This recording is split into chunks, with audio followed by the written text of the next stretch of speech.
Hello, citizens of Cornelia, Habersham County, and beyond. My name is Stuart Swanson, and I'm here at the train depot in beautiful Cornelia, Georgia, sitting next to the historic X5 caboose from the Tallulah Falls Railroad. I spent my youth here, and I've always been fond of the train depot and the railroad, as most of us have. So I jumped in along with many other citizens a year ago when Buck Snyder published an article in the local paper asking for help to do repairs and restoration to the depot and cabooses. It was after learning more about the history of the railroad and the depot and the courageous citizens, including Buck and others who spent decades protecting and preserving our depot's heritage, that I suggested we should also spend the time to create a video documentary now, while we still can, for the citizens to enjoy and appreciate the shared journey that we will simply call Cornelia, a train town. It's a nice, cool morning, but here at the center of Cornelia, you can feel the warmth radiating from the depot. This is, in fact, a very magical spot for the city, with a long history of exciting times since the founding of Cornelia over 150 years ago. It is my pleasure as executive producer of this documentary to welcome you, and I encourage you to sit back, relax, smile, and have fun learning more about the shared history of Cornelia and the railroad. This spot was first settled in 1870. In 1872, everything would change when a decision was made to build a railroad through the virgin forest from Atlanta to Charlotte, which, as luck would have it, would run right through this spot, forever changing the area. Here, the village of Blaine, as it was originally called, would eventually give way to a new town name of Cornelia, since Cornelia was the name of the wife of the Southern Railway attorney that approved a depot to be built here. See the connection? So Cornelia got a depot and a new town name at the same time. The train line would eventually run from Atlanta to New York and connect the entire East Coast with passenger and freight service, with a depot stop in Cornelia for many of the routes. And along with the depot in Cornelia for the Southern Railway route would also come a famous 58-mile spur track from Cornelia to Franklin, North Carolina, named the Tallulah Falls Railroad. It would open service through the mountains for the first time ever. Folks, we know the trains don't stop in Cornelia anymore, and the Tallulah Falls Railroad is long gone. You can't deboard a train here anymore and just walk up the steps from the depot to the famous commercial hotel. But the magic has not faded away. Along the shared journey, we saw major motion pictures filmed on this railway, with Walt Disney himself standing here and picking this location for his movie. President Bush would stop his campaign train here to speak to the citizens of Cornelia. President Roosevelt would pass through Cornelia every time he took the train to Warm Springs. The famous Big Red Apple and a time capsule would be placed near the depot. And tragic train wrecks would occur on the Tallulah Falls Railroad, but it opened the mountains and Tallulah Gorge to visitors from all over the United States. The area's greatest local artists for decades have gravitated here to paint and draw incredible pictures of this depot, and thus capturing the magic of this spot. Even Cornelia's most famous country music singer will recount her train experiences from Cornelia, and her band would, of course, sing country music train songs.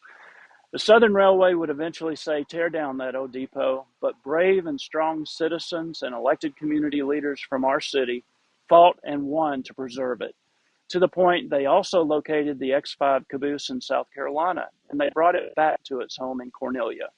Magic is all over this wonderful spot in Cornelia.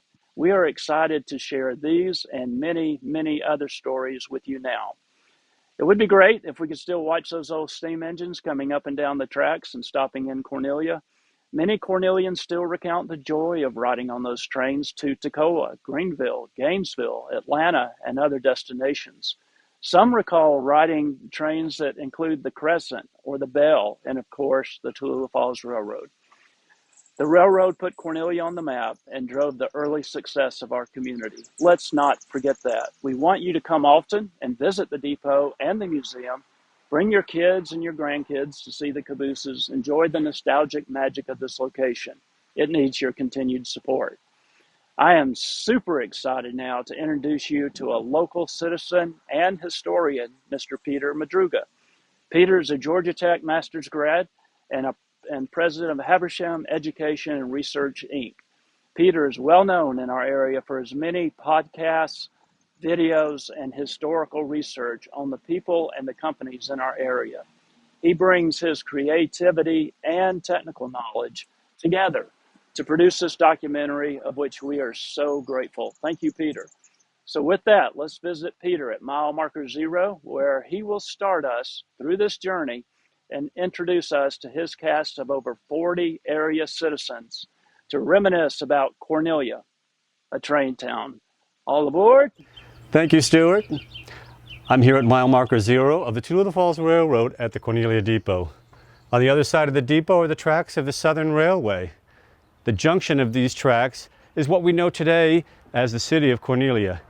Now, initially, the town was known as Blaine, named after James Blaine, the presidential candidate who ran against Grover Cleveland. Later, the town became known as Gap Junction, and this created confusion because there was already a town down the road called Gap. And finally, the town was named Cornelia after the wife of Pope Barrow, who was so instrumental in bringing the very first depot to Cornelia in 1887. In this documentary, you'll learn about the history of the trains that gave rise to the city of Cornelia. You'll also see how the depot became the inspiration for art, music, and movies. And you'll discover how a tip from a relative helped save the depot from being demolished. So climb on board. Our next stop is the history of the Southern Railway.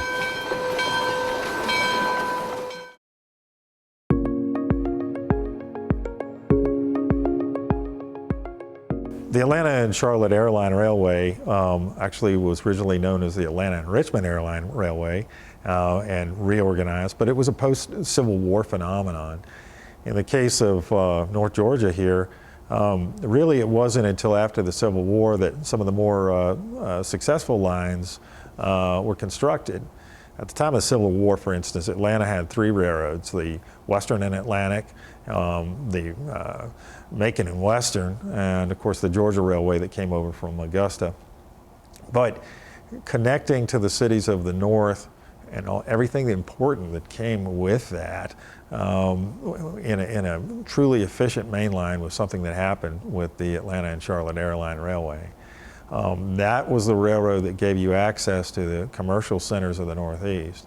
At the end of those tracks, yes indeed, there was Washington, D.C., technically Alexandria, Virginia, where you connected with the RF&P Railroad, but there was Washington, D.C., and connections to the Pennsylvania Railroad and the northeastern business centers of Philadelphia and New York. And so really that particular railroad, which later became the Richmond and Danville, and then the Southern and today Norfolk Southern, has been an economic lifeline for hundreds of years. Cornelia was on the Richmond and Danville. And of course, Southern and R&D had a unique history in Cornelia with the off and on ownership of the Tallulah Falls Railroad, which went from Cornelia to Franklin, North Carolina. Lots of interesting nuances happened at Cornelia, and I think that there's a lot of history there to explore.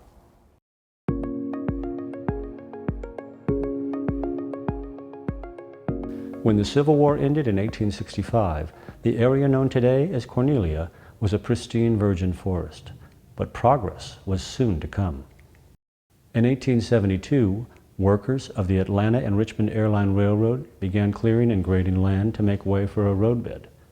Train tracks were laid from Gainesville to Toccoa, and by 1873, trains were passing through this area, heading to Charlotte and beyond. But building train tracks was a costly business, and in 1876, the Atlanta and Richmond Railroad went bankrupt. It was reorganized as the Atlanta and Charlotte Airline Railroad. In 1880, the Georgia General Assembly authorized the Northeastern Railroad to build a 21-mile rail line from here to Tallulah Falls, and construction was completed in 1882. That same year, the Atlanta and Charlotte Airline Railroad ran into financial troubles and began leasing its line to the Richmond and Danville Railroad. Now the little town had 2 railroads passing through, and since it was the junction where passengers could take the short line train towards Gap, it was called Gap Junction. The similarity of the names created confusion and angered the folks living in Gap. In fact, many letters intended for Raven Gap Junction ended up in Raven Gap's dead letter office, and vice versa.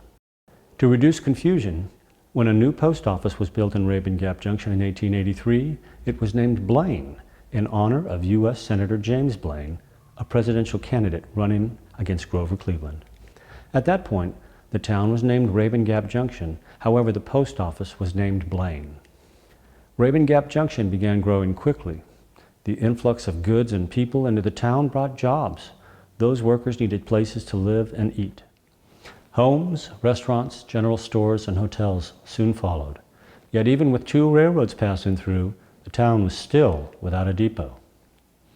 Deeply frustrated, the people reached out to Middleton Pope Barrow for help. Barrow was a U.S. Senator, had his own law firm in Athens, was a vice president of the Northeastern Railroad, and an attorney for the Richmond and Danville as well. The citizens' pleas were heard, and in 1885, Barrow inked an agreement with the Richmond and Danville Railroad to build a new depot for the town.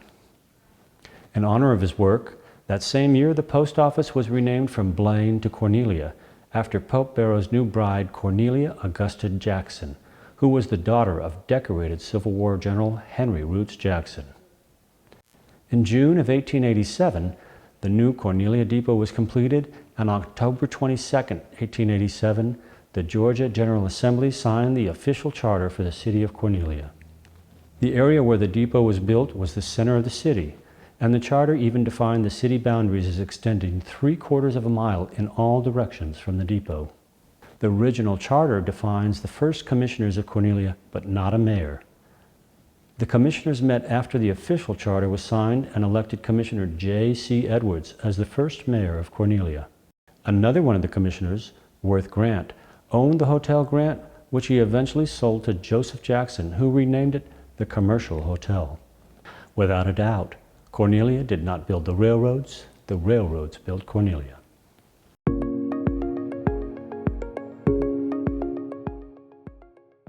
If you've ever wondered how Cornelia got the name of the Big Red Apple, you've got to go back right at 100 years as of this date.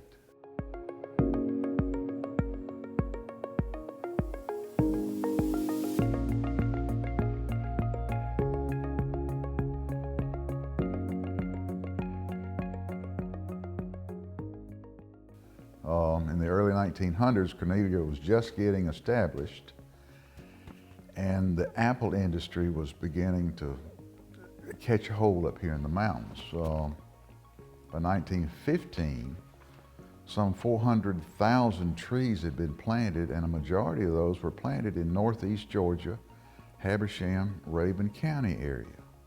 And there were a lot of good reasons for that. South Georgia was already famous. They had the peaches, the watermelons, the money crops, cotton, so on and so forth. But this particular geographical area turned out to be perfect for apple growth.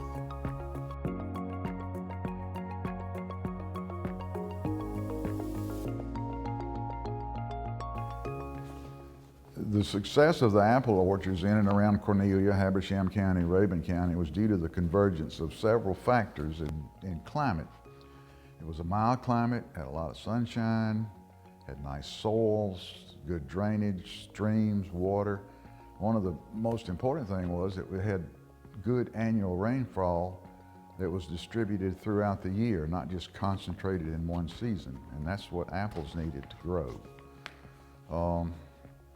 The altitude of the community in these mountains right up here was only 1,500 feet, which was cool enough for the apples to be happy growing, but it wasn't cold enough to put them in constant danger of hard freeze. Also, there was a lot of timber in the area, a lot of sawmills in that area back then because of the growth of the country coming on around here, so you had plenty of lumber to make crates. The next big thing was that the proximity of Habersham and Raven counties to the mainline Southern Railroad. That was connected by the Tallulah Falls Railroad that went north into the mountains. So we had a transportation advantage back in that day that you could get your crop to the large markets in the nation in a timely manner before they spoiled. apples from this country were sent all the way to Chicago, Cincinnati, St. Louis, New Orleans, Boston, New York, Philadelphia, and they got there before the fruit could spoil. Now, the state of Washington was known as the apple state. Everybody recognized red apples out of Washington, but they had a significant disadvantage in logistics, and the apples coming out of these mountains were absolutely big, red, and delicious. And the local farmers began winning some awards for their apples. And it wasn't long before they started to gain national recognition. And they beat out some taste tests from some of the apples out of Washington State back in the day. It didn't take long before apple growers in and around Cornelia were in a position to lead the country in apple production. In 1916, the Atlanta Constitution newspaper dedicated an entire section of their newspaper to Habersham County, and they predicted then that this area would be the future home of the big red apple. So the Clarksville Advertiser newspaper in 1918 had across its banner on its front pages, it started the slogan, "Home of the Big Red Apple," and that has continued into the Tri-County Advertiser, who had that same banner for Lord knows how long, that it was the home of the big red apple.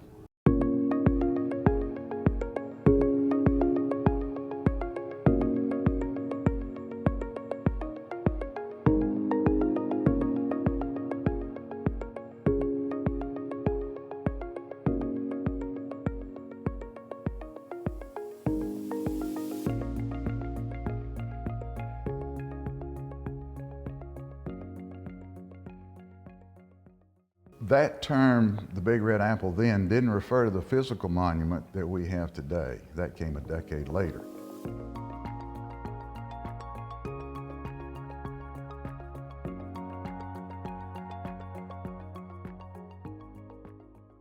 The article in the Constitution have all the bragging rights away from the state of Washington for big, red, luscious apples. The phrase stuck. From those sources, we just sort of got stuck with the term Big Red Apple. Now, by 1925, Habersham County was officially proclaimed home of the Big Red Apple. Local orchard owner and a resident of Atlanta, J. Frank Beck, suggested that a monument to recognize and promote that slogan be started. Soon the idea of a 15-foot tall apple monument to be built by the train station in Cornelia in the center of town took off.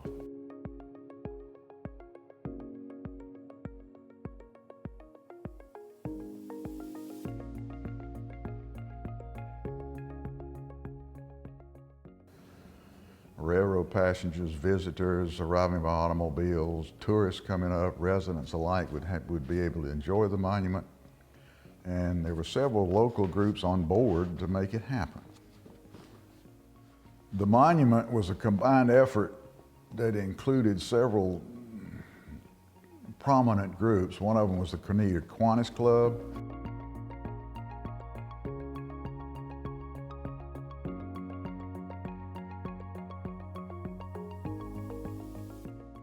Southern Railway and the Georgia Railway and Power Company. And the Georgia Railway and Power Company was the electrical supplier back then. The Kiwanis Club paid for the pedestal, Southern Railway paid for the apple, and paid for the transportation and paid to have the labor install the apple. So the Southern Railroad had a great part in getting this apple put up. The monument was delivered from the artist's studio in 2 pieces on the Southern Railroad and assembled on the site, May the 16th, 1926.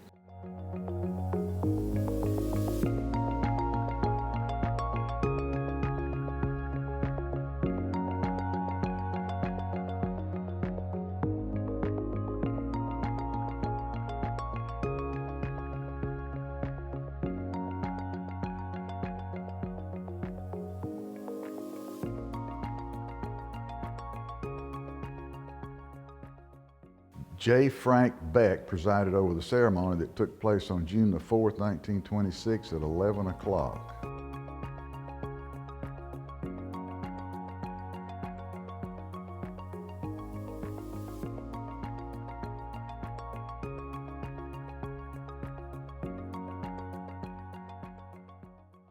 The keynote speaker was the president of the Georgia Railway and Power Company, Preston S. Arkwright. Other speakers included the vice president of the Southern Railroad, R.B. Pegram, and Cornelia Mayor Will E. Fort.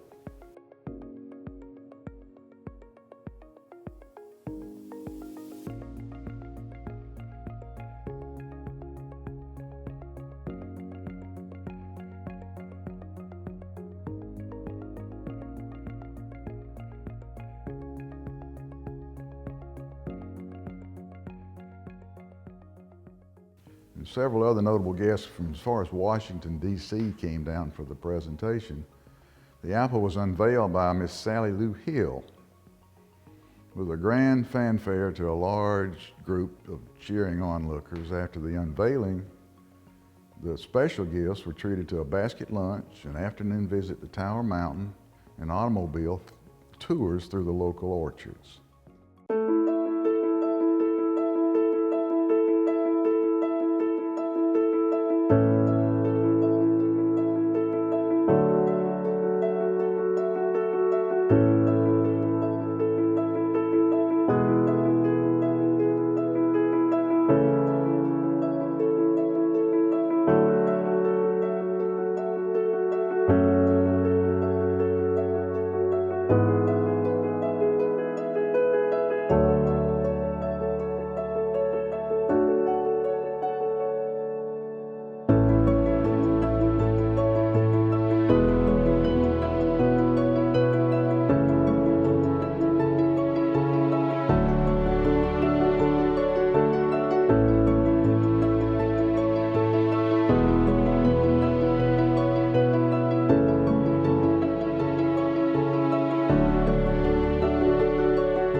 To understand the complete history of the Tallulah Falls Railroad, you need to go back to 1854, when the Georgia General Assembly approved the building of a short line railroad from Athens to the Clayton area.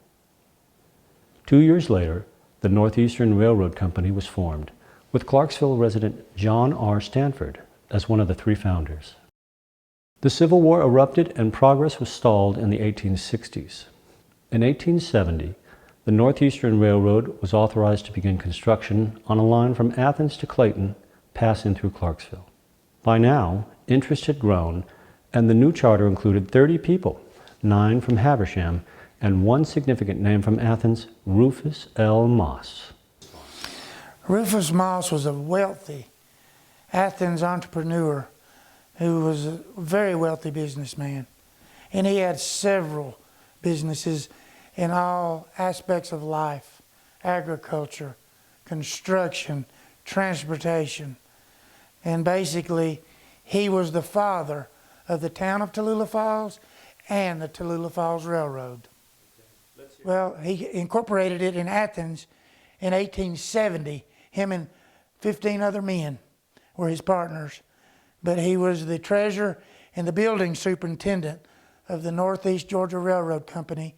The first leg started in Athens and went to Tallulah and they tied on there at the main line in Tallulah and brought it to Cornelia. Excitement about the new railroad continued building, and in September of 1876, the first trip of the Northeastern Railroad went from Athens to Tallulah.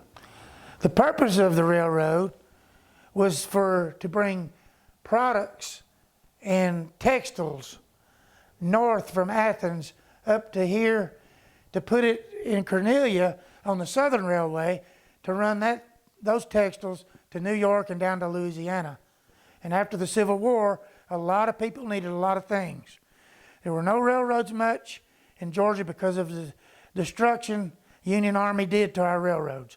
So Moss was critical in getting that stuff, not just to Georgia, but to other states.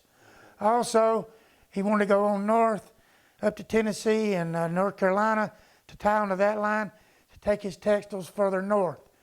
And to do that, he had to get over to the gorge. To do that, to go to Clayton. There was no way to get to Clayton. And then the next big town from Clayton was Franklin, North Carolina. That was at the end of the line for the Tallulah Falls Railroad. That's as far as it went. They had run out of money.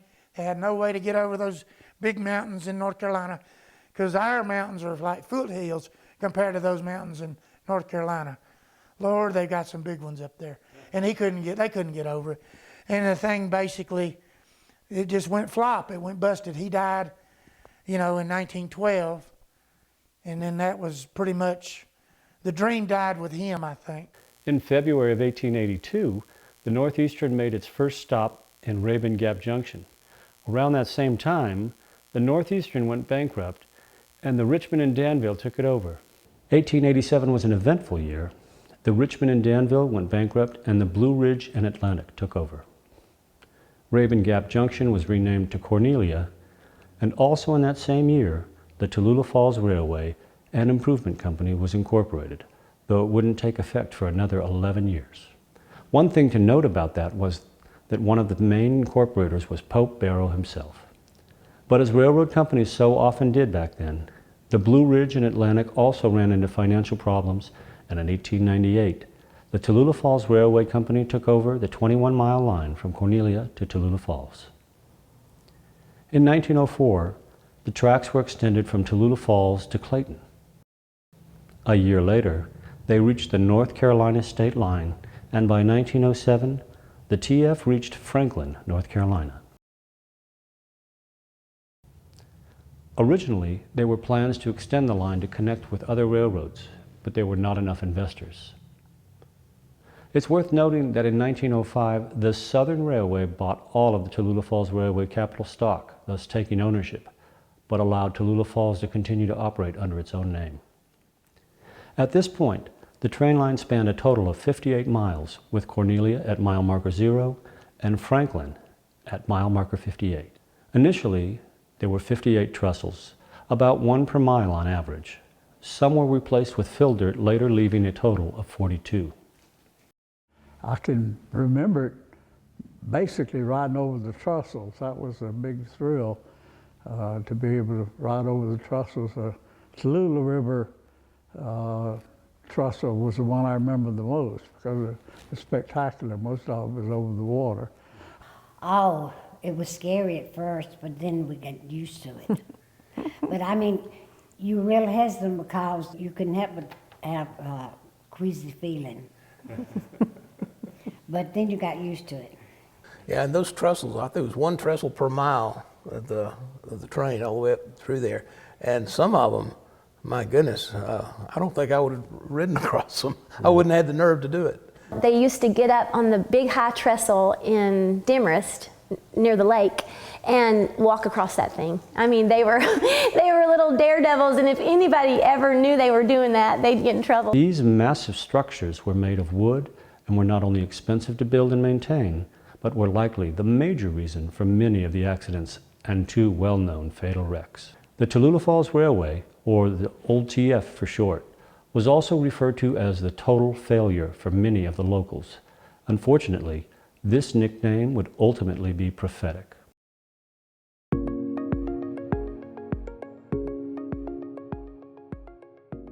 The Tallulah Falls Railway seemed doomed almost from the start, with a history of fatal wrecks and costly accidents. Two well-known wrecks took place on the line. In 1898, 2 men died when the train plunged 94 feet down into Panther Creek when its trestle collapsed.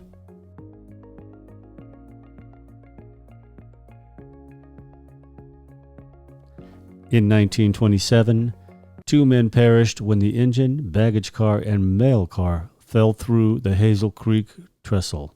My name is Jane Porter Barden, and my mother was Dorothy Hogsett Porter. And her father was Ernest Hogsett, who was killed on the railroad, and TF Railroad. Daddy Ern worked for the TF Railroad for many, many years. And he was injured when the train crashed, when the trestle collapsed in Demorest. And he died, and that was on February the 7th, 1927.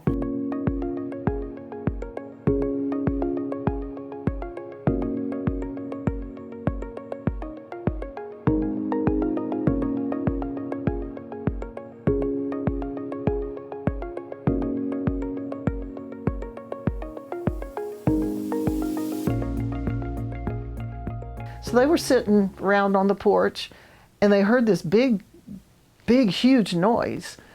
And so my grandmother knew something had happened. And so she grabbed her camera and her tripod.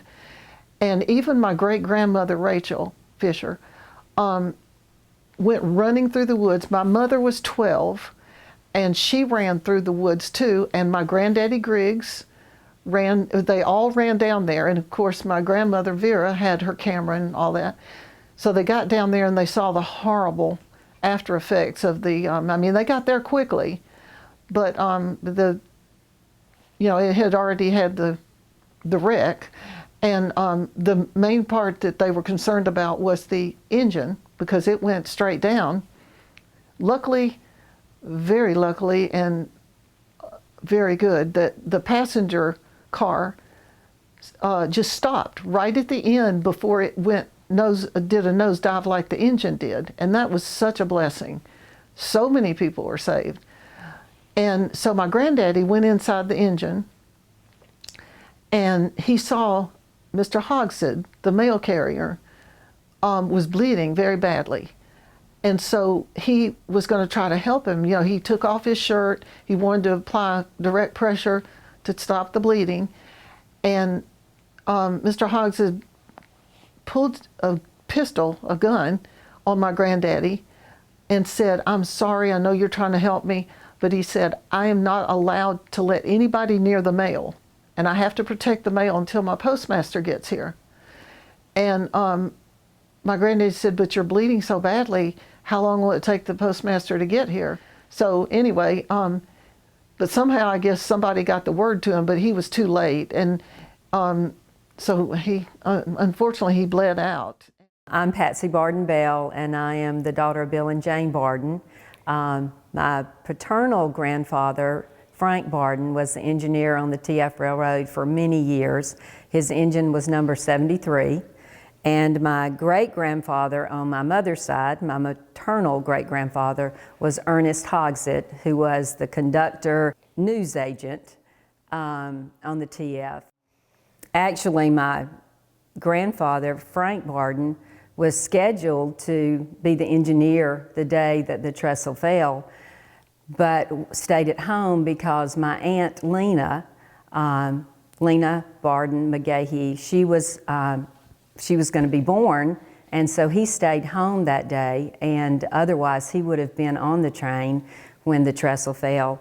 And it's interesting to think about that, because after my Aunt Lena was born, there were 3 others, children that came after my Aunt Lena, and which one included my father Bill, my Uncle Dan, and my Aunt Mary Ann. So when you think about that, we're just very blessed that he wasn't on the train that day. The possibility of not having 40 plus members of our family because of that incident. And sad that we lost my great-grandfather. I never knew him, but just blessed that we didn't lose anybody else. In the 1910s, the Georgia Railroad and Power Company began work on a dam and hydroelectric generator at Tallulah Falls. The Power Company worked on the 6 hydroelectric dams into the early 1920s. On one hand, the railroad enjoyed profits from transporting supplies and workers during dam construction, but on the other, tourism revenue dropped off significantly as a result of building of the dams. Alas, there was no longer the thunderous roar of the waterfalls that brought many visitors to the area. To make matters worse, a fire destroyed almost the entire town of Tallulah Falls in 1920. Then, between the 20s and 30s, construction of state highways began and passenger service dropped off precipitously. In 1933, the railroad once again fell into receivership and a judge ruled the line could be shut down. But over 200 people came to the hearing protesting its closure, and the line kept running. In 1938, it once again went into receivership, this time for the remainder of its operations. By the 1940s, passenger service only ran once per day. In July 1946, a truck accidentally hit the only remaining passenger car, thus ending passenger service. The TF became freight only. The Tallulah Falls used steam locomotives until 1948, when it switched to diesel. In the 1950s, the movie industry breathed new life into the Tallulah Falls Railway. Revenue from filming I'd Climb the Highest Mountain and The Great Locomotive Chase kept the railroad afloat, making it one of the few eras when it was profitable. However, by 1960, the debt was over $5 million, and this time, when a judge ruled it could be shut down, Southern Railway ceased all operations. There were attempts to buy the railway and operate it independently, including a bid by Walt Disney himself. There were also local efforts to buy a portion of the railroad.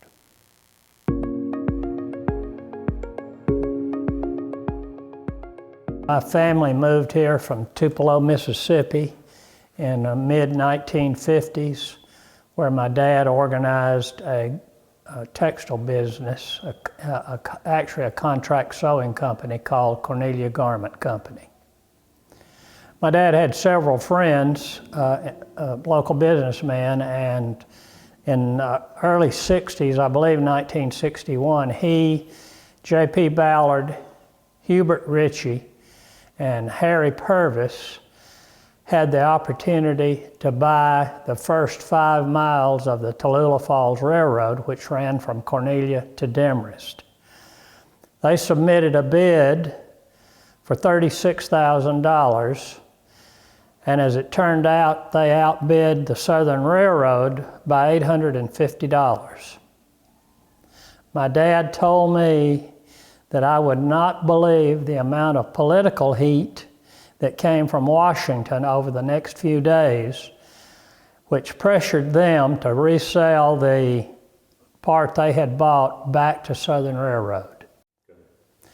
After they were forced to sell the railroad back to Southern, my dad, the Southern Railroad did refund all their money, and my dad, Leonard Bruce, was able to get a caboose from the line. That caboose was moved from the railroad site up to behind the home we lived in at that time.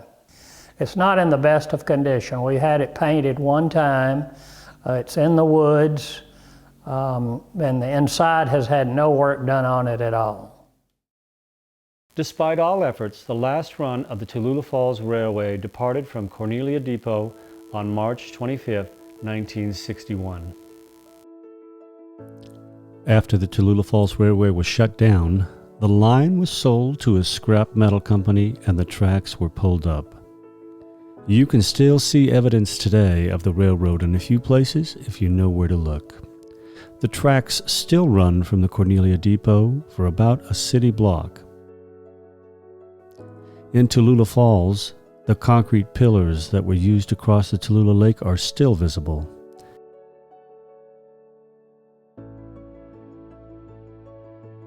And in Demarest, parts of the old Hazel Creek trestle are hidden under a bridge.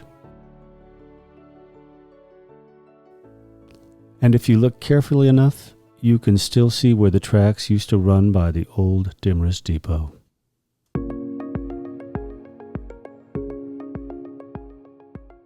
So the Southern Railway was an enormously important railroad in the history of the Southeast in particular. Arguably the nerve center for the Southern Railway was here in Atlanta. And if you looked at the Southern Railway's system, it formed a big X. And Atlanta was the center of the X. The points were Washington, D.C., and New Orleans, and Cincinnati, and Jacksonville, Florida.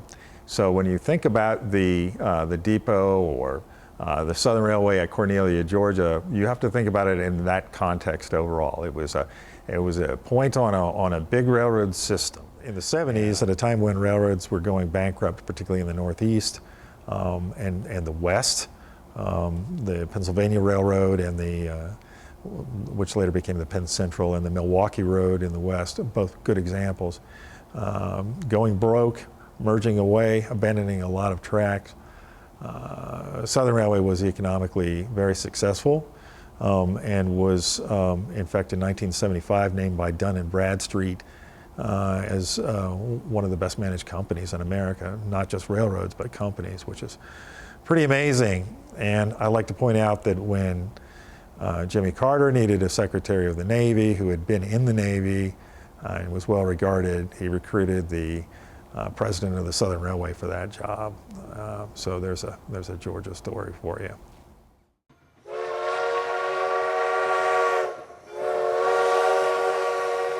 Learning about train history in Habersham County, especially in the early years, can be confusing. The names of the railroad companies changed frequently. A timeline of train history has been created to help you better understand the changes that took place over the years on these lines. Tracks were first laid in Cornelia in 1870 by the Atlanta and Richmond Airline Railroad. By July 1873, the first train passed through. In 1877, the Atlanta and Charlotte Airline Railway took over for the bankrupt Atlanta and Richmond Airline Railroad.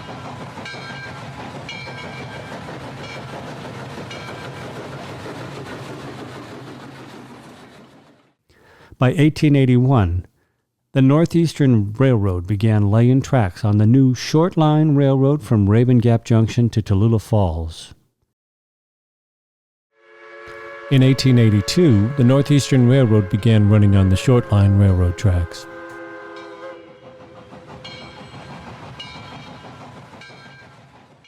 The line was completed in 1882, but by the time the tracks arrived in Tallulah Falls, it was controlled by the Richmond and Danville Railroad. That same year, Richmond and Danville took over operations from the Atlanta and Charlotte Airline Railway.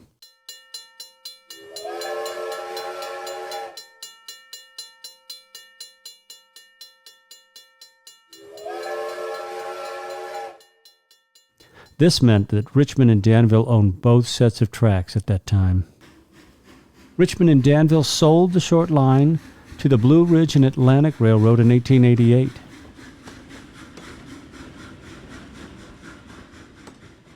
In 1894, Southern Railway was created by financier J.P. Morgan and took over the Richmond and Danville.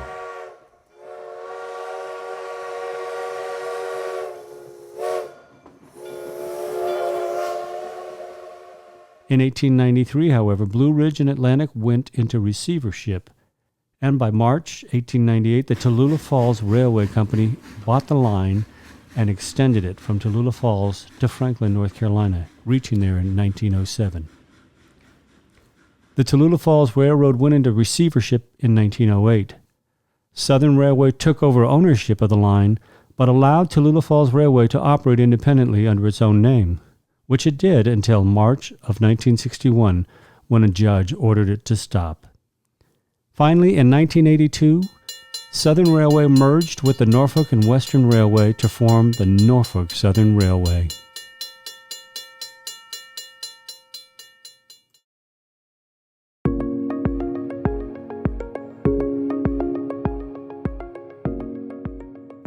Early passengers on the railroads that passed through Habersham County were well-to-do visitors from Atlanta, Savannah, and other regions. Travelers from all over flocked to northeast Georgia to escape the summer heat and enjoy the cool northeast Georgia mountains. The area was widely touted as the healthiest county in the entire United States based on qualities such as clean water, fresh air, and a disease-free environment. Of course, the passengers could not have enjoyed riding on the train without the hard-working railroad employees. In the early days of train travel, it took a lot of manpower to keep her running. Steam engines were operated by train crews, each consisting of at least 4 men, a conductor, a brakeman, an engineer, and a fireman. What the captain is to the steamship, the conductor is to the railway train. He's responsible for carrying out all orders pertaining to the operation of his train, for the conduct of his crew, for the comfort and safety of passengers, and for the collection of tickets and fares. He sees that his train displays the proper flags or lights, and that each member of the train crew performs his duties according to well-established rules.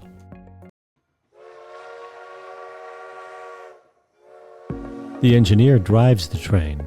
He's responsible for preparing equipment for service, checking the condition of the locomotive, in charge of the mechanical operation of the train, including steam pressure, boiler water level, firebox temperature, acceleration, braking, and handling of the train.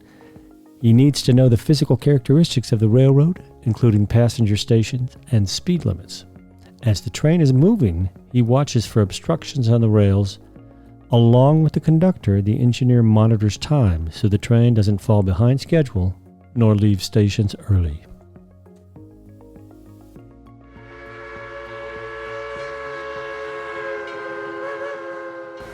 This lever right here is called the Johnson bar. That's called the Johnson bar, and it makes the locomotive go frontwards or backwards, and if you move it in the middle, it sort of acts like a brake. The engine does not have a brake per se. The other control is the throttle, and this we move open like that, and it allows more steam into the cylinders that we talked about before. More steam, the faster she goes. So these are the only two controls: throttle, Johnson bar. This is the whistle. And this is the bell. Listen.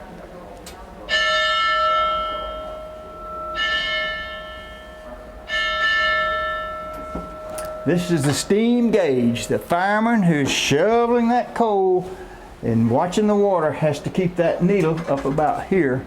And that's really important because he loses his pressure, the engine won't go. These are lubricators. This is a blower. This puts the sand on the tracks for traction. This puts water in the boiler. And there you have it. That's all it takes to operate. Now everyone is a qualified engineer, and we will stop in Cornelia, Georgia to get water because we're getting dry.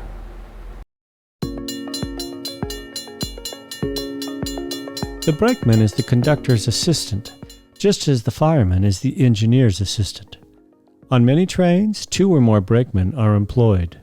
The brakeman must be thoroughly familiar with the rules of train operations, and he must know the meaning of all hand, lantern, flag, or road signals.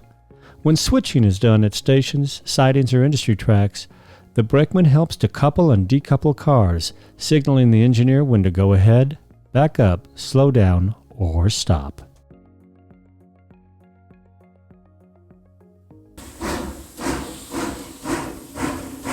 The fireman on a steam locomotive feeds the firebox with fuel while the engine is in use. Loading the fuel was hard work. Coal was shoveled from the tender to the firebox by hand. Early engines burned somewhere between 40 and 200 pounds of coal per mile, depending on the quality of the coal and the engineer. The fireman also monitored the water level of the boiler. Another job of the fireman was to keep the cylinders on the drive wheel oiled while the train was underway. As the engineer's assistant, the fireman also looked out the window on the left side, checking for obstructions. Daddy worked 7 days a week for years, except for Thanksgiving Day and Christmas Day.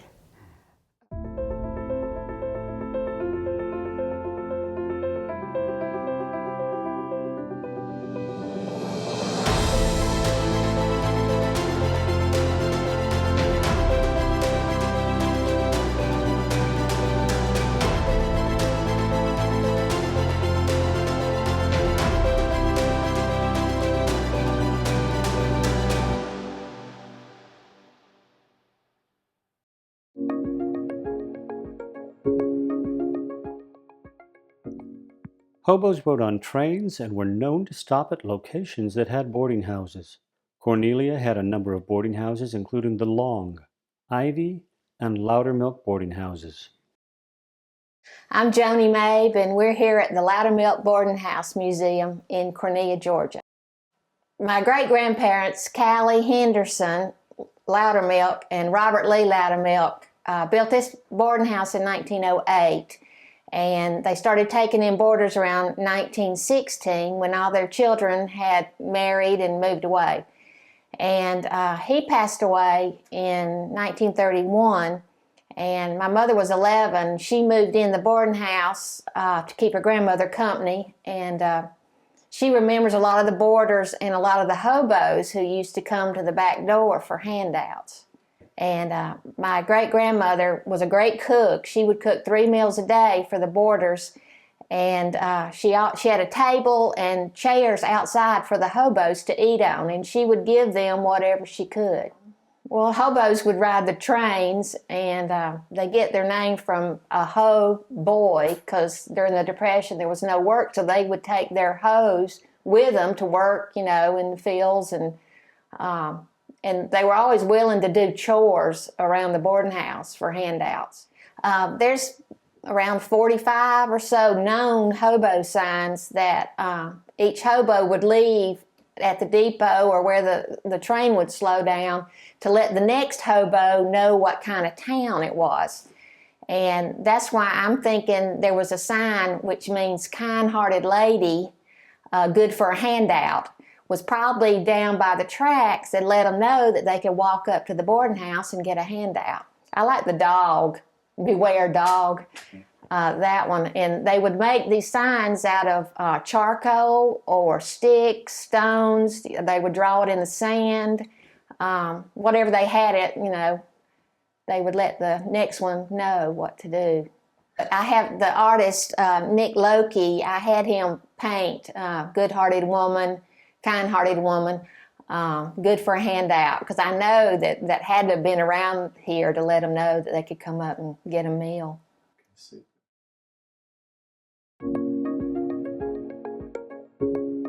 Well, to give you a little bit of history about the Cornelia Depot that we all love and cherish and glad that we still have it in Cornelia, railroad transportation started operating in northeast Georgia in the 1870s. Beginning in 1873, the railroad began running through what is now known as Cornelia. But at that time, there was no depot to serve the passengers or for freight. Another 21-mile line had been run through Tallulah Falls, was completed in 1882. The town still didn't have a depot, even though we had 2 railroads. All right, the railroad serving at that time was the Richmond and Danville Railway. Local citizens petitioned to have a depot built, but the agreement was never reached, or couldn't be reached at that time. Time passed and frustration mounted, so finally the citizens reached out to Pope Barra, who was the lead attorney for the Richmond and Danville Railway. Pope Barra came through, and in 1885 the railway agreed to build the depot. The people were so thankful to Pope Barra and his help in getting the town the new depot, which was, at that time, the town was named Gap Junction, so they renamed it Cornelia in honor of his wife. In 1887, the first depot was completed in a new town called Cornelia, which was officially chartered as a city by the state of Georgia on October 22nd, 1887. As Cornelia developed, a new business block was beginning to develop with multiple buildings and constructed nearby the depot in 1904. In 1905, the depot was relocated 100 feet east with a 16-foot setback from the Southern Railway track. Moving the depot allowed the installation for a new 3/4 mile long switch. This is why sometimes in Cornelia you'll see two trains coming through at the same time, going east and west. They can pass each other over this 3/4 mile length. The original Cornelia Depot was pretty small at that time, and with travel by rail becoming a more predominant form of transportation, it didn't take long for the town to outgrow the building. People of Cornelia had been complaining for some time about inadequate facility, and even though Southern Railway promised to build a new one, they continually delayed the construction. Finally, in September 1906, the Railway Commission, after hearing so many cries for help from the citizens, ordered Southern Railway to submit plans for a new depot, which was constructed soon after. On November 22nd in 1912, the Cornelia Depot and 6 of the boxcars caught on fire. One of the boxcars that was transporting dynamite was stored very nearby. Volunteers were able to tie a rope to the car and actually safely move it away from everything, preventing a situation from becoming catastrophic. Unfortunately, with the depot being burned, it would be another 2 years before it would be rebuilt. After the fire in 1912, the people of Cornelia sent numerous requests to the Southern Railway pleading for the company to rebuild another depot. Hearing their pleas, the Cornelia Depot was finally rebuilt and opened its doors on August 28, 1914. This is the depot that you see standing here today. It's well over a century old and shines as a prominent gathering point for Cornelia.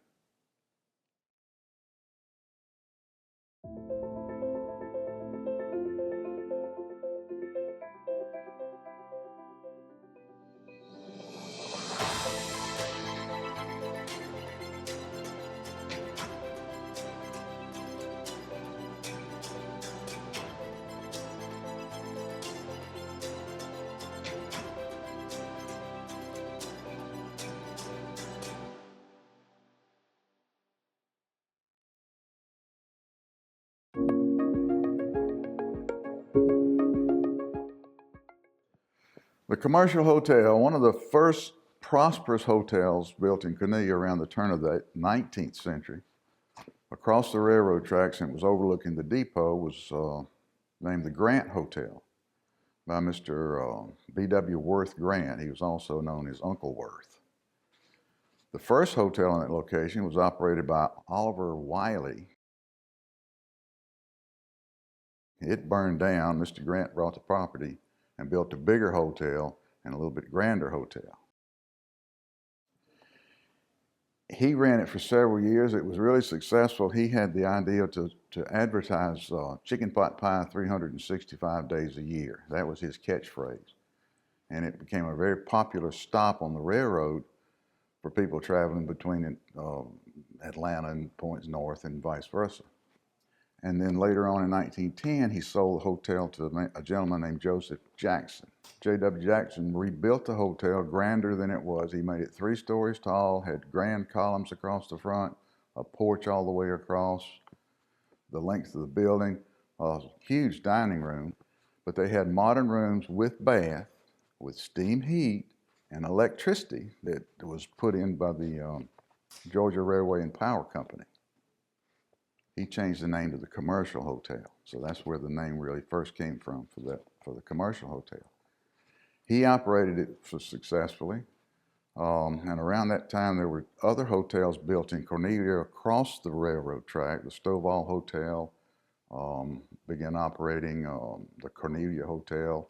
There was a theater and other businesses related to the town and the railroad and the depot built. Well, as old buildings do, that hotel burned down. In the spring of 1925, the Commercial Hotel burned down.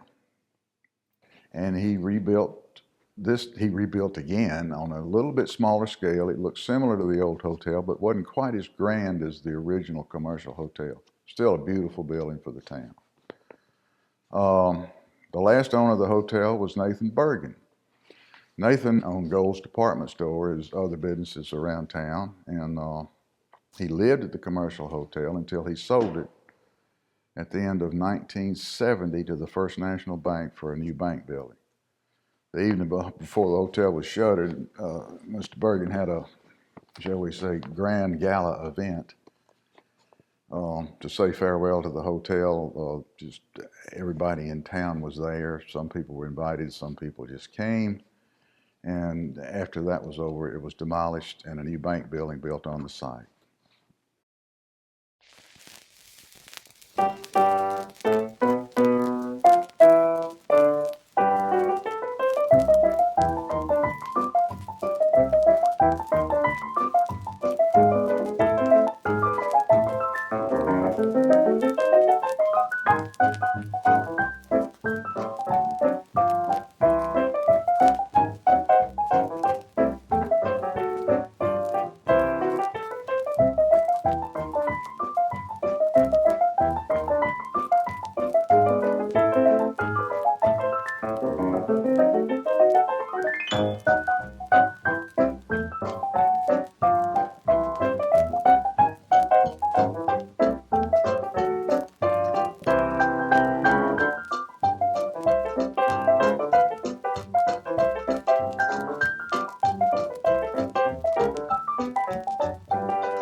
In 1988, Buck Snyder, who's over the Depot Association, got wind that Southern Railway was looking to demolish all of their existing depots.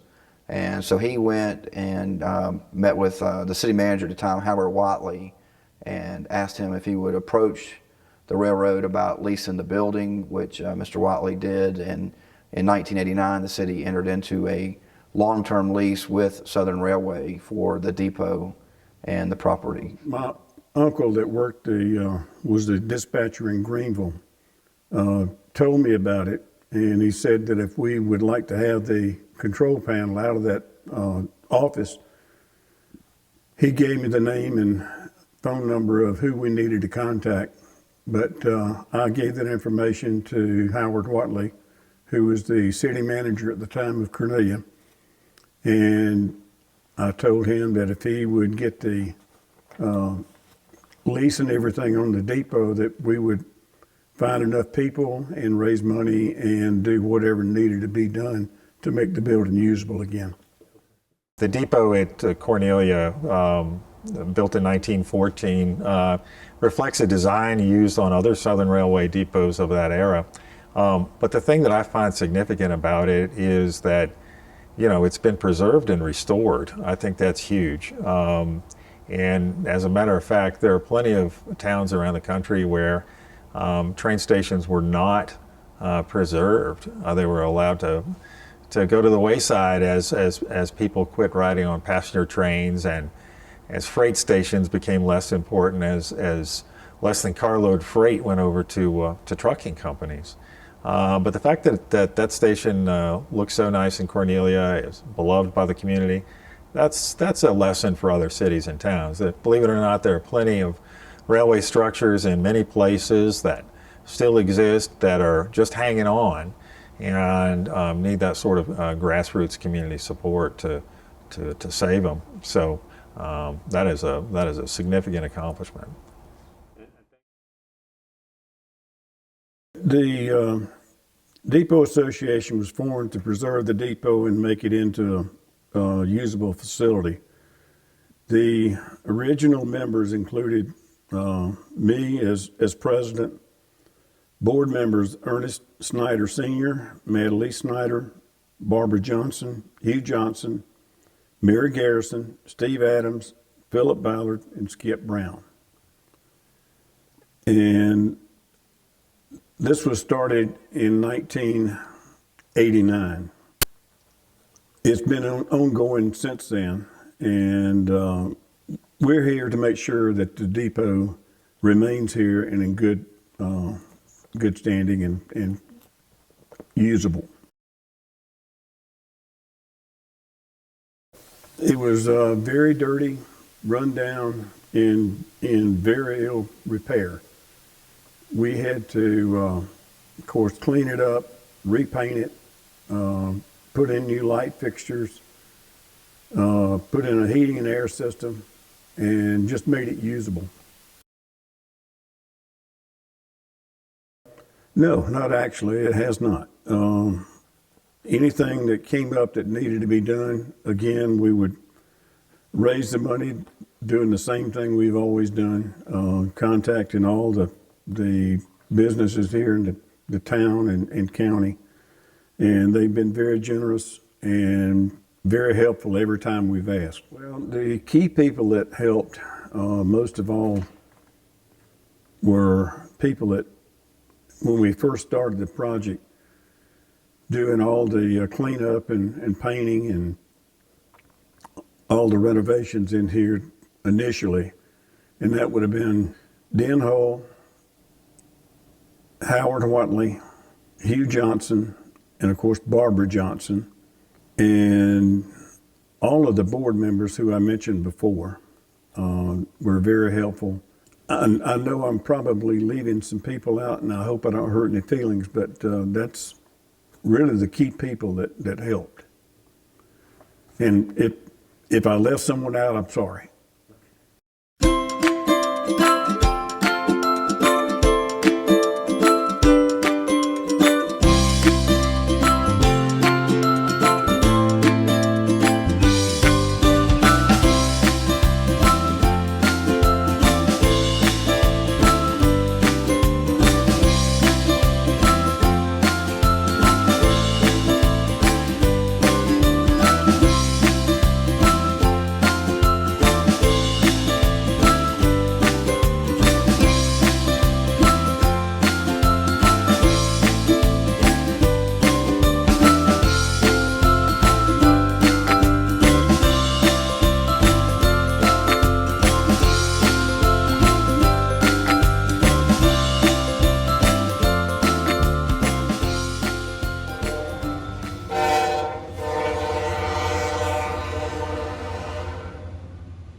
We got to having people that would drop things off to do with the railroad, lanterns,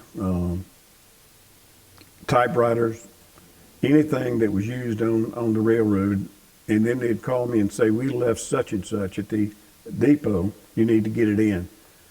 And then I'd find stuff on my front porch at the house. And it was just a constant ongoing thing with all the old railroad men that had stuff that they had picked up along the way. The CTC panel behind you would be the most favorite thing of all the stuff that's in here as far as I'm concerned. Well, we contacted all the businesses such as banks, Ethicon, and all the major businesses here in the city and county, and they donated money. And we also have a plaque in the first waiting room down there that we have two different levels. We have a conductor and an engineer. And if you gave less than $100, then we put you on the list for the conductor. And if you gave more than $100, then you were on the list for the engineer. And we raised about $16,000 with that. And then when President Bush came through, we sold T-shirts, and we raised about $600 to $6,500 doing that. And that was where the funds came from to do the kitchen. So it's been a community affair from get-go. Yeah, we took a picture once we got the caboose redone. We took a picture and used the wood that we had torn off of the caboose, the rotten wood and old wood, and we used that to make a picture frame and framed that picture, and we sold that for $40.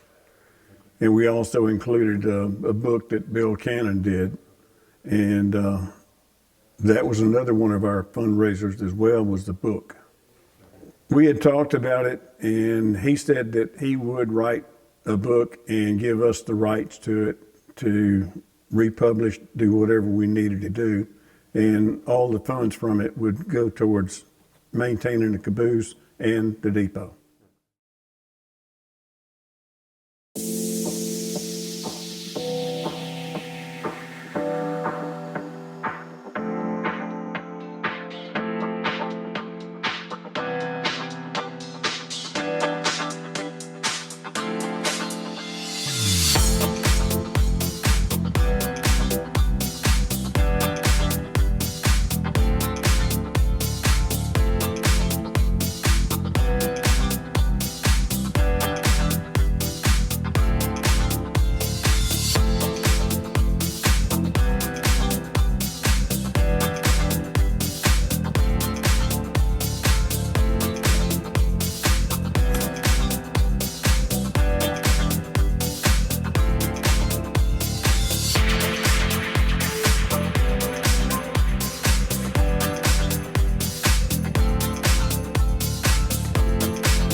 Barbara Kirby, and in 1992, when George Bush was running for re-election against Bill Clinton, I was approached by some people from the Republican Party, and especially from Johnny Isaacson, who was president of Northside Realty, and I had worked for Johnny at Northside. And he asked if I would be interested in helping with the advance team, who came before the president would come. It was about a 2-week period where we went around to the different businesses and merchants and a football game and Kiwanis and Rotary to get people involved in the visit of the president.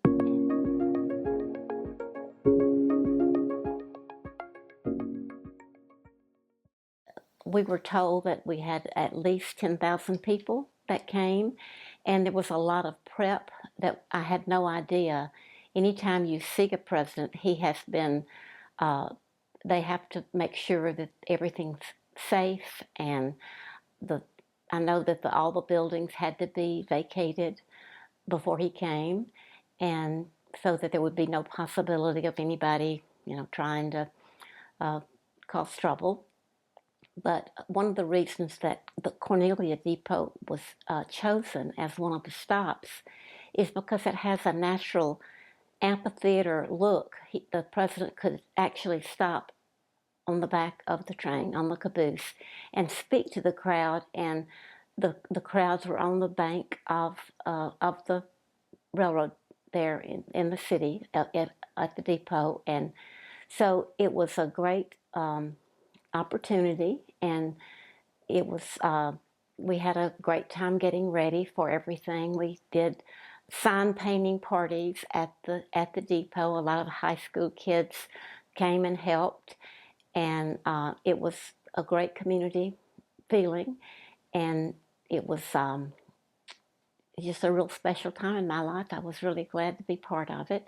I actually was able to go onto the train and meet the president, the mayor, and Hoyt Osborne, who was a very vital part of the Republican Party at the time.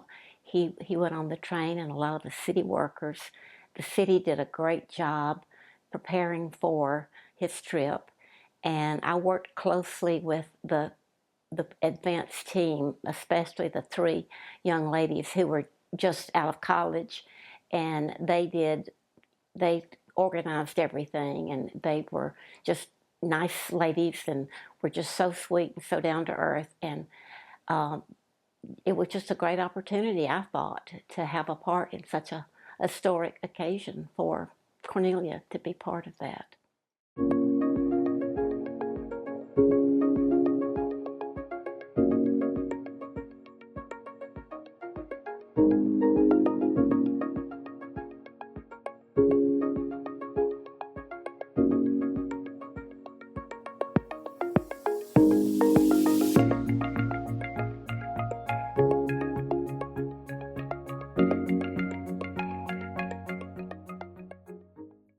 Thank you for this great Cornelia, Georgia welcome. It's a beautiful day in Georgia, and it's a bright day for the United States. We are going to win this election.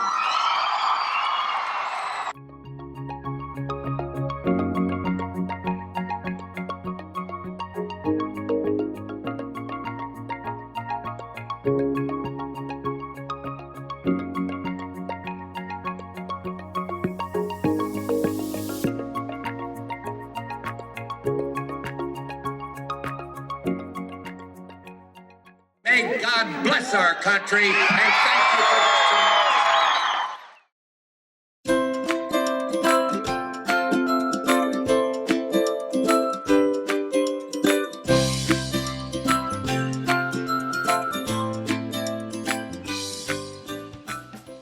We weren't really here at the time, but we lived in Texas. We had moved there. Our son was 4, and he colored a picture and put it, we'd sent it back to be put in the capsule. Well, I was a member of Rotary in '76, and everyone got excited about it. And of course, we only barely made it to get it buried in '76, December 22nd.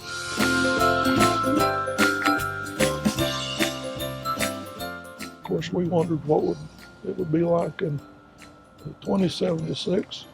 And wanted to leave something for people to find out about how it was when we were here in '76.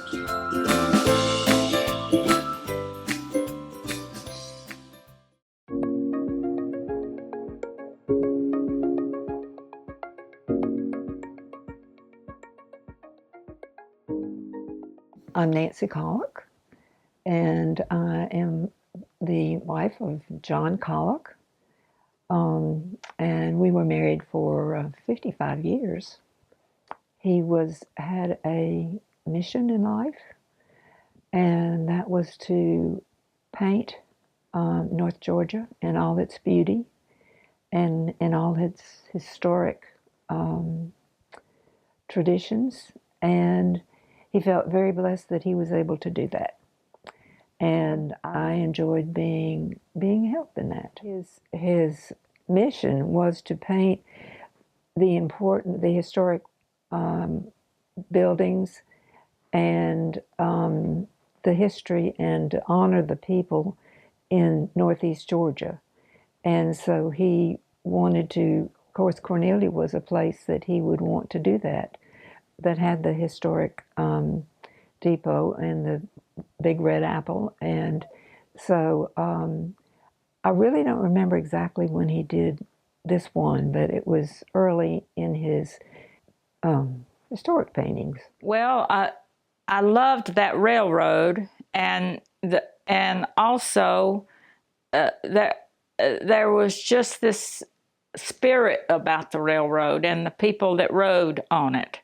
And I love the trestle.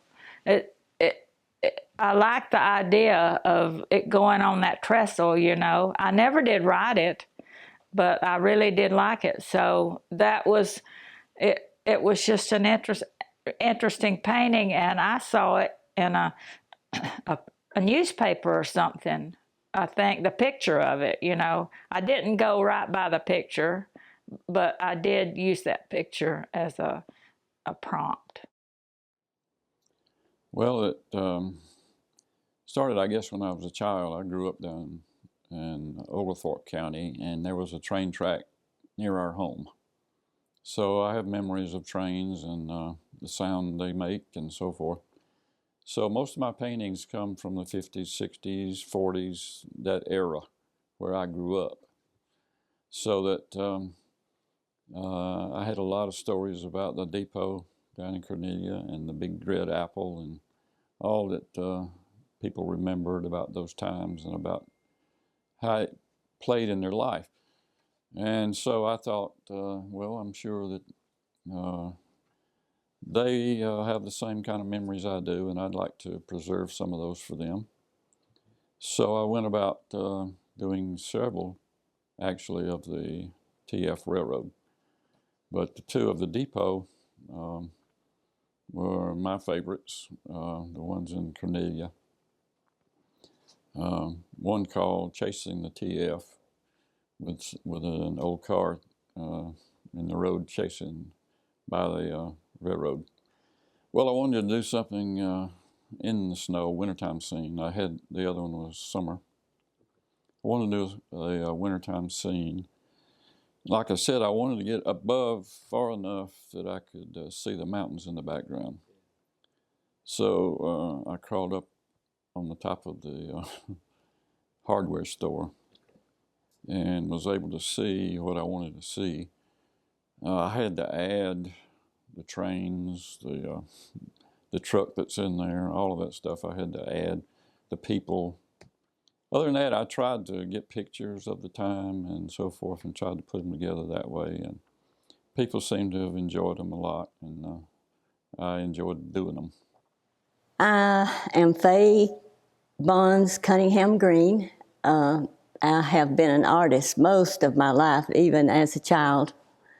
I always worked in my commissions when I got grown and got other work. I just always wanted to paint. And, well, I'd known Nathan for years, just coming in the store, Gold's store, and he said he had, one day he knew me, and he knew I painted, and he said he had some pictures of the hotel and wanted me to look at them.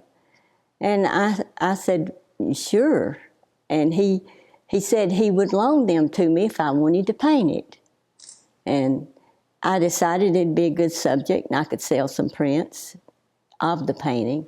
So I imagine that it took me a good 35 to 40 hours. And if I'd gotten paid by the hour, I would be pretty rich.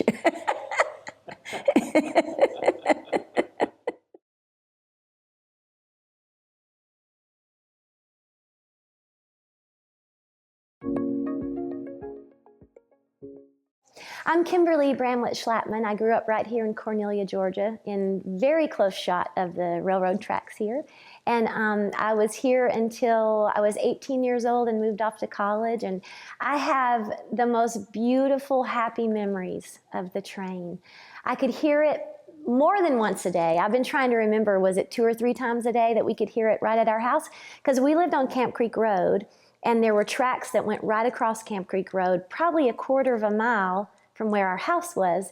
And I just always remember that sound to me was just a beautiful sound. I loved my hometown. I loved everything about it. And that train was just almost like the soundtrack to our everyday life here. Also, I remember as a kid, we would drive to town. We'd go to town. And that was about 2 miles away from where we lived on Camp Creek Road. We would come to downtown Cornelia. And I would say probably about half the time, my mama would be driving and we'd have to stop because the train was coming by.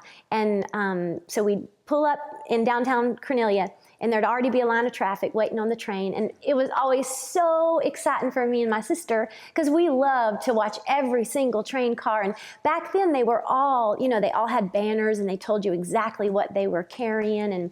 And we were always excited to see the caboose. I know my mother was probably sometimes in a hurry, but we loved it when we got stopped by the train. I just have wonderful memories of that.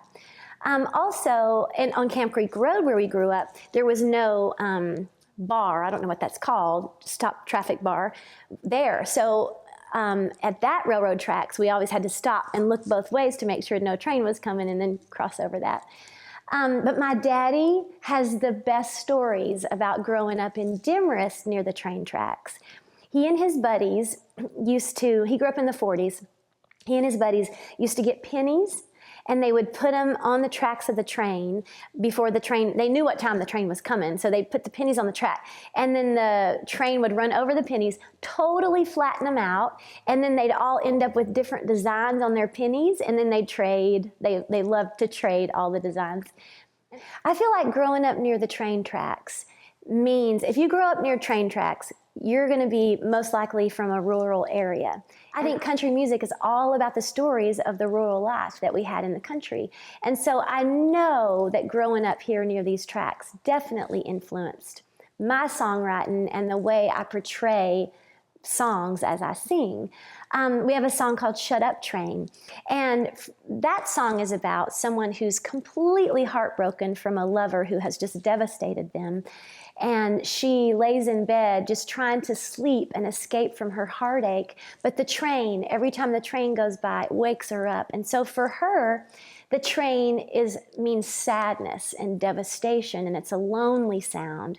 So in that song, it just talks about the train rattles her house as it goes by because it was right near the tracks. And I know some friends who grew up right next to the tracks, and their house did rattle.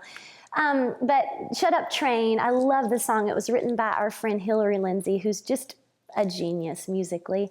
And she grew up also in Georgia near the train tracks. So she tells that story so well. But that's a sad portrayal of the train. And I know to a lot of people that sound is a sad sound.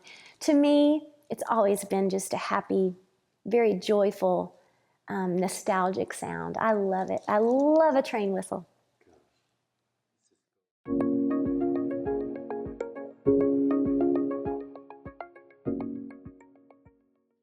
In the 1950s, 2 major motion pictures were filmed on the tracks of the Tallulah Falls Railroad. 20th Century Fox filmed I'd Climb the Highest Mountain in 1951, and Disney's The Great Locomotive Chase in 1955. I'd Climb the Highest Mountain, starring Susan Hayward and William Lundigan, tells the story of a Methodist circuit-riding minister and his new city-born wife on their first assignment in the North Georgia mountains. The opening scene of the film features the Tallulah Falls Railway pulling into the Demarest Depot. Many locals were used as extras for the film. Well, we heard there was going to be a movie made called I'd Climb the Highest Mountain. And they wanted some children to participate in it, so I volunteered. And they said we'd have to have a wardrobe, fitted for a wardrobe. And I thought, oh boy, it's going to be a war picture. But I found out when I got down there, no, they said that was just a pair of overalls you had to put on. So that's what I did. And a lot of people wanted to be in the movies, to be a movie star, including my mother. And she went up there to see making of a movie. and maybe get a small part in the film. My mother was in a crowd of people looking at the movie stars. William Lundigan looked right at her and asked her to get him a glass of water. She said, "Mr. Lundigan, I'll give you a glass of water even if I have to run to the Pacific Ocean." And she reached for the glass. Meanwhile, a big woman behind her reached over and grabbed the glass and took off. On one of my paintings, it's on the marquee of the theater. But people here, some of them were kids at the time, and some of them were actually in that movie.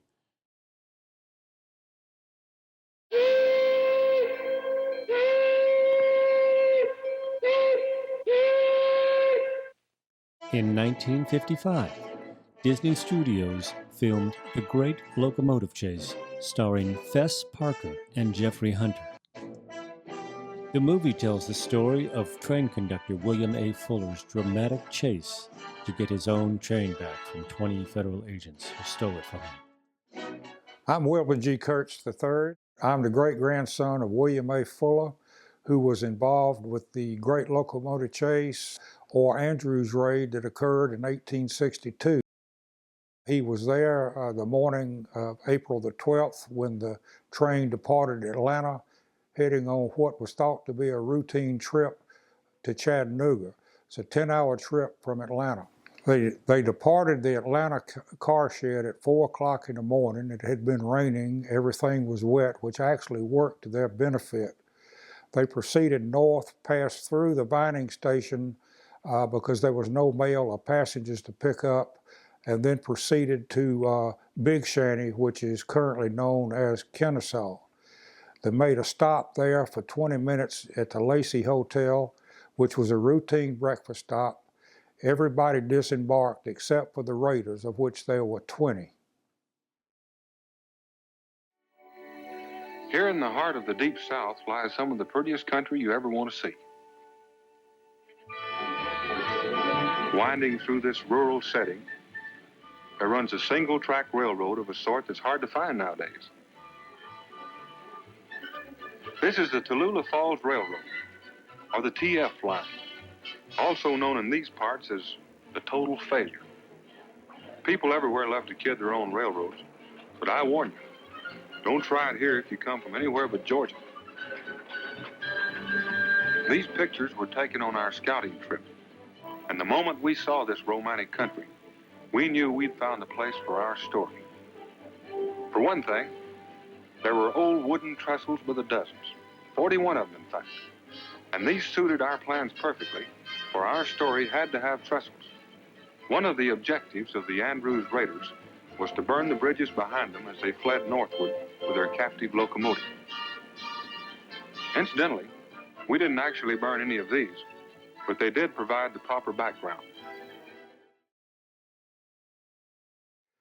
It was in 1955 that Mr. Disney contacted my grandfather and indicated that they were working on a program known as Behind the Scenes with Fess Parker, and asked if he would be involved in that, and also wanted me, who I was 10 years old at the time, to be involved also with my grandfather.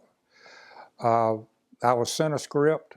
I memorized the script, and I was ready. The day we met at 907 Penn Avenue in Atlanta, all of Disney's people were there, and the cameras and the lights were on, and they notified me that they were going to modify my script from several words down to one, which was hello, which was fine with me. That was okay. This is my grandson, Wilbur Kurtz III. We call him Billy. Hello. Hello, Billy. I did have the opportunity to meet Mr. Disney, who I recall was an extremely nice man, and he was certainly nice to me. I also had the opportunity to meet Fess Parker. You have to understand, at 10 years old, Fess Parker was Daniel Boone. And I mean, I had met my hero. Here I was about 4'6", and he was about 6'4", even though he appeared to be about 10 feet tall. Very nice gentleman. I also met Jeffrey Hunter, who played my great-grandfather. He was equally nice, and he went on to make some Western movies for John Ford and several other productions. But all of the people that day were extremely nice, and I will never forget it. I was working at, there was a small restaurant in Clayton called a Pick Rick. Two guys came in, asked me if I'd like to be in a movie, and I said, I guess so. Here's your coffee, Mr. Bracken. Thank you, Henry. Our fire for you, Mr. Fuller, was Fess Parker, and here's your coffee, Mr. Bracken, was Slim Pickens. That was the only two lines that I had in the whole movie. It was almost like an industry when they were filming that movie here. There's people, carpenters at work, there's just usually the put wood and loggers and things, they was involved in it in some way. They were building props and things on the railroad, and it's hard to imagine that they could do things like that, but they did. And it was really a neat experience.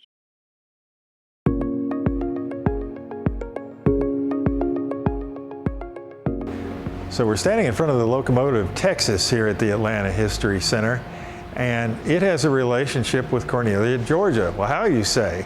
Well, it's interesting. In 1956, a movie was released from Walt Disney Productions called The Great Locomotive Chase. And this locomotive was a participant in real life in the Great Locomotive Chase, which was an incident during the Civil War. Well, the story was so compelling, Disney had to make a movie out of it. And that movie was filmed on the Tallulah Falls Railroad, which ran from Cornelia to Franklin, North Carolina. And it said that the railroad was selected in part by Walt Disney because the railroad was in humble condition, let's say, due to many years of financial misfortune.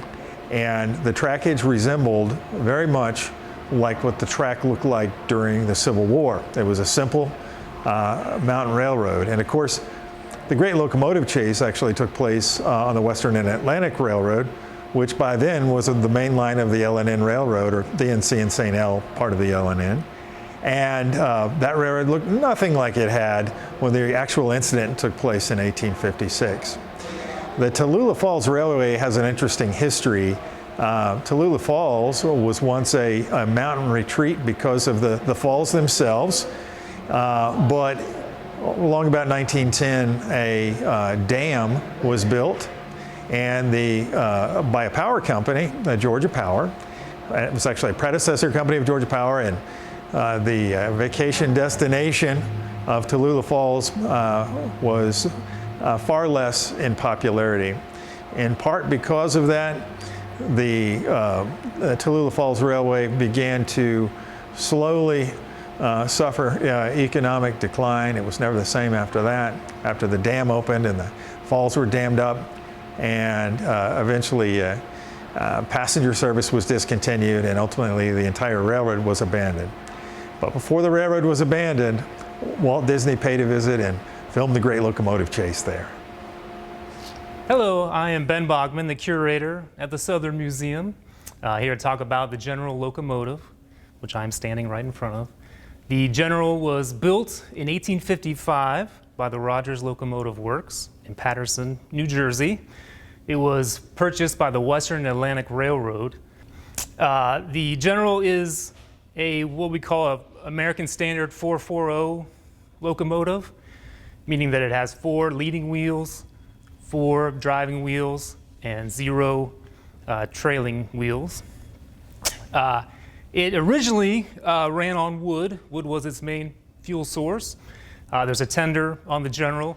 It has a tank of 1,750 gallons of water, and with a full tender of wood and a full tank of water, the General could travel about 33 miles at that time before it had to refill. Well, I'm Gary Russeth, Gary Oliver Russeth. My middle name is Ollie. I love the story about the General. And this was done here in Harlem, so I thought it'd be kind of fun to make that in a larger scale, where normally you just see little models of the car. I thought, I'm going to make it out of wood in half scale. I would have loved to made it full scale, but then I wouldn't be able to move it. So I try to make it as realistic as possible. I took a few shortcuts, but it came out pretty much exactly the same as the real General. I just went by pictures. I had pictures, so after I had a lot of it finished, I took a trip to Kennesaw to see the real General. So I got that done, put it together, and stained it, and then varnished it.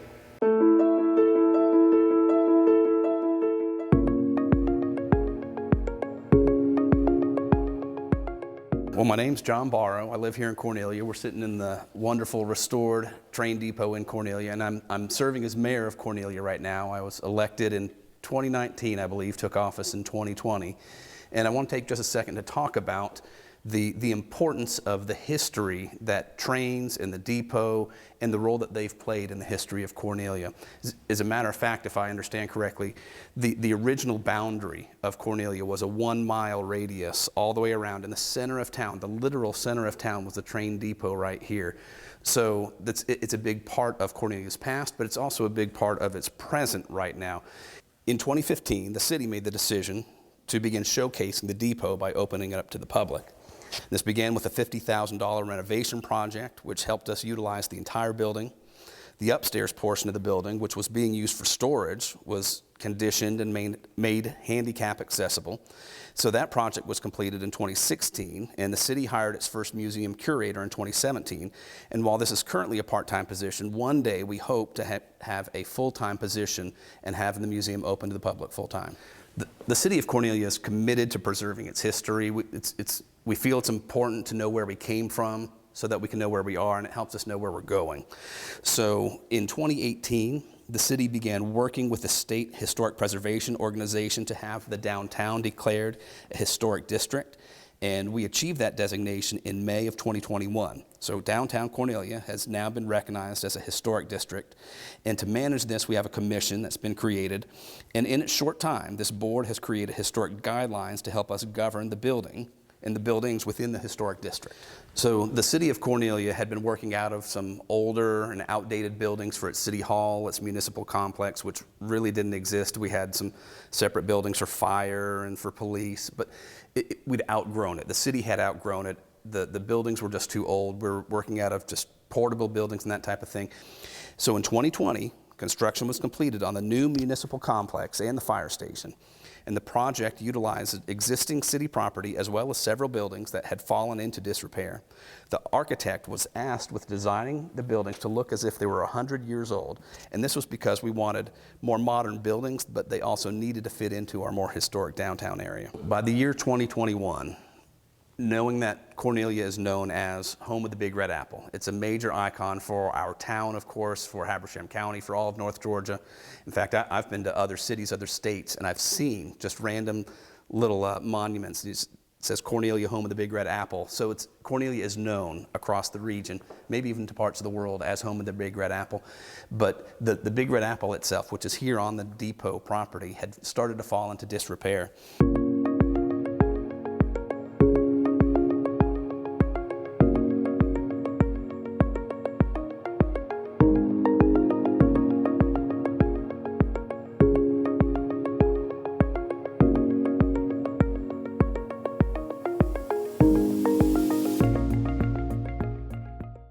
In 2021, the city decided to have the Big Red Apple restored, and after nearly 100 years of being in place, the monument had begun showing its age. We'd patched it, and really it had started to look like the Big Red Rotten Apple. So the city of Cornelia contracted with a sculpture conservation company, and they helped restore the monument, and the restoration helps to ensure, hopefully will ensure, that Cornelia will be home to the Big Red Apple for another 50 years or even longer.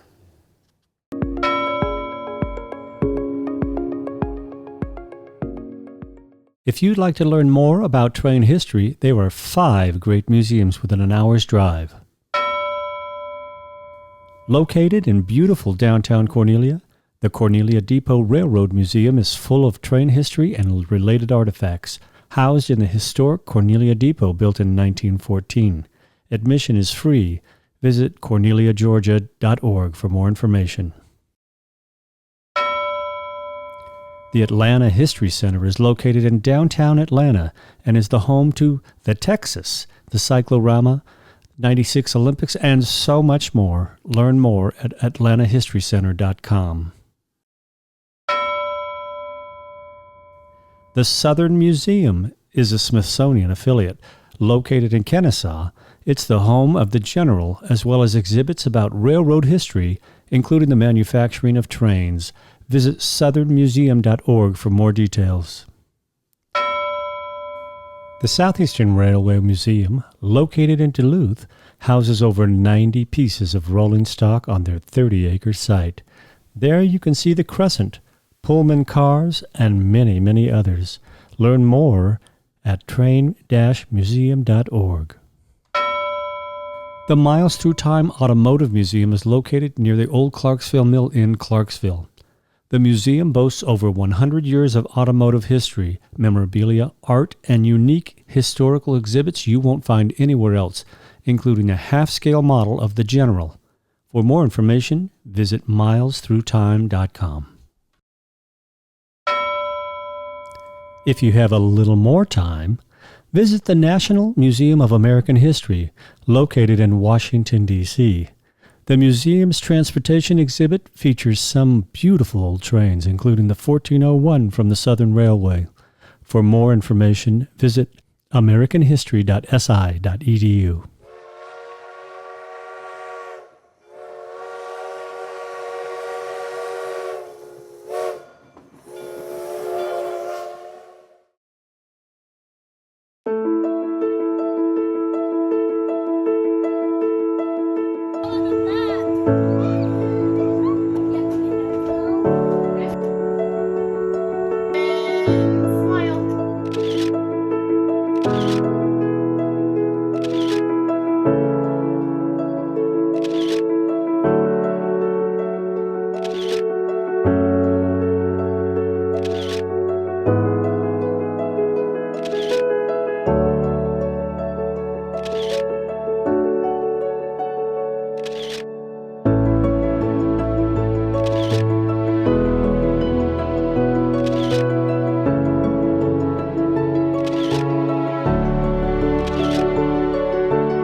Been bringing my daughter Mariah here since she was 2 years old. She's now 10 years old, and we take pictures in front of the apple, and we use that as a growth chart, and we plan on continuing this tradition until she's an adult.